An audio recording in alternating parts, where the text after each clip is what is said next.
बिस्मिल्लाहिर्रहमानिर्रहीम। अस्सलाम वालेकुम। मैं उम्मीद करती हूँ आप सब खैरियत से होंगे, ठीक ठाक होंगे। Math ninth class science group chapter number 4 जो है वो है algebraic expressions and algebraic formula. ये साइंस ग्रुप का चैप्टर नंबर 4 है। इससे पहले जो सारी एक्सरसाइज हैं वो हम तकरीबन कर चुके हैं और एक एक क्वेश्चन और एक एक पार्ट मैंने काफ़ी डिटेल के साथ बता दिया। आज एक मेरी बहुत ही अच्छी स्टूडेंट ने कमेंट किया कि मैम आप एक क्वेश्चन का एक ही पार्ट क्या करें, क्योंकि सेम जो पार्ट्स होते हैं बार बार करने का फ़ायदा नहीं है। तो कोई उनका कमेंट ये था कि कोई नालायक ही होगा जिसको समझ ना आई हो। तो नालायक या लायक की बात तो नहीं है, लेकिन मेरा ये होता है कि चले पार्ट्स ऑलमोस्ट मिलते जुलते होते हैं, लेकिन ज़ाहिर है एक ही चीज़ तो नहीं होती ना। तो मैं बार बार बाकी मैं उन्हें सारे पार्ट्स को डिटेल के साथ ही बताती हूँ। तो आज इंशाल्लाह एक्सरसाइज 4.4 जो क्वेश्चन नंबर 4 है, इसका मैं जस्ट एक ही पार्ट करूँगी। तो रिफ़त को आई थिंक जो है ना वो खुश हो गई होंगी कि मैंने उनके कहने पे एक ही पार्ट किया है। लेकिन समटाइम्स ऐसे होता है कि जैसे यहाँ पे 2 वैल्यूज़ हैं तो नेक्स्ट पार्ट में अगर 3 हो 4 हो तो स्टूडेंट्स जो है वो कंफ्यूज हो जाते हैं कि अब इसको किस तरीके से करेंगे। तो चलें टाइम वेस्ट किए बगैर क्वेश्चन की तरफ चलते हैं। अब क्वेश्चन नंबर 4 है कि सिंप्लीफाई करना है। अब सिंप्लीफाई करने के लिए मेरे पास दो जो है वो फ्रैक्शंस दी हुई हैं, उनका मैंने सोल्यूशन निकालना है। फ्रैक्शंस में हमेशा याद रखें जो ऊपर वाली वैल्यू होती है उसको हम न्यूमिनेटर कहते हैं और नीचे जो वैल्यू है उसको डिनोमिनेटर बोलेंगे। जब दो फ्रैक्शन के दरमियान प्लस आ जाए तो इट मीन्स आपने उस क्वेश्चन को एलसीएम लेके हल करना होता है। अब सॉल्यूशन की तरफ चलते हैं। सॉल्यूशन में सबसे पहले मैंने उसी क्वेश्चन को एक बार फिर से लिखा और under root 5 plus under root 3, यहाँ पे under root 5 minus under root 3, इन दोनों का मैंने जब एलसीएम लिया तो एलसीएम जब इस तरह की वैल्यूज़ का लेते हैं तो एलसीएम में आप दोनों वैल्यूज़ को मल्टीप्लाई करके लिख लेते हैं। मल्टीप्लाई करने का मतलब है कि आप उनको ब्रैकेट्स में करके लिख लेते हैं। अब यहाँ पे जो वैल्यू है उसको अगर उससे मिलती जुलती वैल्यू यहाँ पे है, ये और ये इन दोनों को आपने छोड़ के जो वैल्यू रह जाएगी वो रह जाएगी अंडर रूट 5 इसको मैंने मल्टीप्लाई कर दिया ऊपर न्यूमिनेटर के साथ। मैं इस स्टेप को एक बार फिर से रिपीट कर देती हूँ कि यहाँ पे जो डिनोमिनेटर में वैल्यू है वो और एलसीएम में जो वैल्यू है वो दोनों आप ऐसे समझे कि एक दूसरे के साथ कैंसिल होगी। इनको हमने इग्नोर करके जो वैल्यू रह गई है उसको ऊपर वाली वैल्यू के साथ मल्टीप्लाई करना है। प्लस अब देखें ये और ये वैल्यू सेम है, इन दोनों को मैंने छोड़ के जो वैल्यू रह गई थी उसको मैंने न्यूमरेटर के साथ मल्टीप्लाई कर दिया, आप देख सकते हैं। अब नेक्स्ट स्टेप पे मैं इनको मल्टीप्लाई करूँगी। किस तरीके से करूँगी, मैं फ़र्स्ट वैल्यू को पकड़ूँगी। फ़र्स्ट वैल्यू को मैंने पहले इसके साथ मल्टीप्लाई किया 5 के अंडर रूट 5 के साथ, फिर उसी फर्स्ट वैल्यू को मैंने पकड़ा और अंडर रूट 3 के साथ मल्टीप्लाई किया।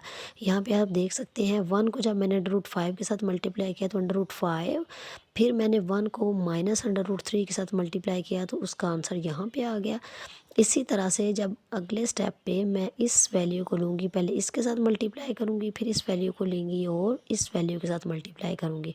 तो अंडर रूट 2 को मैंने अंडर रूट 5 के साथ यहाँ पे मल्टीप्लाई किया और यहाँ पे अंडर रूट जो है अंडर रूट 2 को मैंने अंडर रूट 3 के साथ मल्टीप्लाई कर दिया। यहाँ पे एक मैंने मिस्टेक की क्वेश्चन में ये कर दिया कि यहाँ पे माइनस आता है। माइनस क्यों आता है, यहाँ पे प्लस है और यहाँ पे माइनस है तो यहाँ पे ये माइनस आ जाएगा। इसी तरह से इस सारी वैल्यू को मैंने ब्रैकेट में कर लिया, इसका जो सॉल्यूशन था। इसी तरह से मैंने अगले स्टेप में क्या किया है, 1 को लिया पहले अंडर रूट 5 के साथ मल्टीप्लाई किया, फिर मैंने 1 को लिया अंडर रूट 3 के साथ मल्टीप्लाई किया, फिर मैंने अंडर रूट 2 को अंडर रूट 5 से मल्टीप्लाई कर दिया। इसी तरह से मैंने अंडर रूट 2 को अंडर रूट 3 के साथ मल्टीप्लाई कर दिया। अब नेक्स्ट स्टेप पे देखें। अब ज़ाहिर है यहाँ पे मैंने मिस्टेक की तो इट मीन्स यहाँ पे नीचे भी कोई है। Under root 5 minus under root 3 plus, अब मैंने अंडर रूट 2 को अंडर रूट 5 से मल्टीप्लाई किया तो अंडर रूट 10 प्लस, अब प्लस नहीं यहाँ पे माइनस आ जाएगा। देखिए क्वेश्चन करते करते जो है एक मिस्टेक मेरी अपनी निकल आई है। तो स्टूडेंट्स जो हैं वो आप सोच सकते हैं कि आप हम क्वेश्चन करते हुए कितनी मिस्टेक्स करते हैं। Plus under root 5 under root 3 उसी तरह से -√10 आ गया, -√6 आ गया। अब जो वैल्यूज़ सेम होती हैं उनके सिंबल्स जो हैं वो डिफरेंट होते हैं। जैसे √3 माइनस का था और √3 जो है वो प्लस का था। ये दोनों एक दूसरे के साथ कैंसिल हो गए, मीन्स ये वैल्यूज़ ख़त्म हो गई। इस तरह से √10 और √10 जो है ये प्लस का था, ये माइनस का था, ये भी एक दूसरे के साथ लग के कैंसिल हो गए। यहाँ पे मेरे पास सिर्फ वैल्यूज़ रह गई हैं √5 और √6। तो ये जी स्टेप इसको छोड़ दें, यहाँ पे नए सिरे से करते हैं। √5 और √5 जो है मेरे पास रह गया। तो यहाँ पे मेरे पास जब इन दोनों को मैं प्लस करूँगी तो रह जाएगा 2√5 और ये -√6 था और ये -√6, माइनस माइनस प्लस, लेकिन सिंबल वो लगेगा जो दोनों वैल्यूज़ के साथ होगा। ये हो जाएगा 2√6 डिवाइडेड बाय। अब नीचे मैंने स्टेप पे यहाँ पे मैंने क्या किया था, दोनों वैल्यू सेम है, सिंबल दरम्यान में डिफरेंट, तो फर्स्ट वैल्यू का स्केयर माइनस दूसरी वैल्यू का स्केयर। अब ये स्केयर और √, एक दूसरे के साथ कैंसिल हो गई। यहाँ पे मेरे पास जस्ट रह गया 5 और 3, 5 - 3, तो यहाँ पे मेरे पास 2 आ गया। अब इस हिस्से में से मैं 2 को कॉमन ले लूँगी, अंदर मेरे पास रह जाएगा √5 माइनस √6। अब ये वाला 2 और ये वाला 2 कैंसिल हो गए, तो मेरे पास आंसर क्या आ गया है, √5 माइनस √6। तो आई होप आपको आज के क्वेश्चन की अच्छे तरीके से समझ आ गई होगी।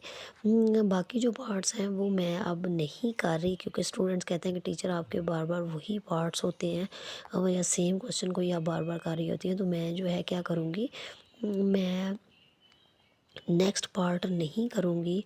वीडियो अच्छी लगी हो तो इसको फ्रेंड्स और फैमिली के साथ शेयर कर दें। चैनल को सब्सक्राइब करना मत भूलें। अगर आप वीडियो पर न्यू हैं तो प्लीज़ जो है वीडियो को लाइक और कमेंट करें, दोस्तों को बताएं और स्टूडेंट्स को बताएं।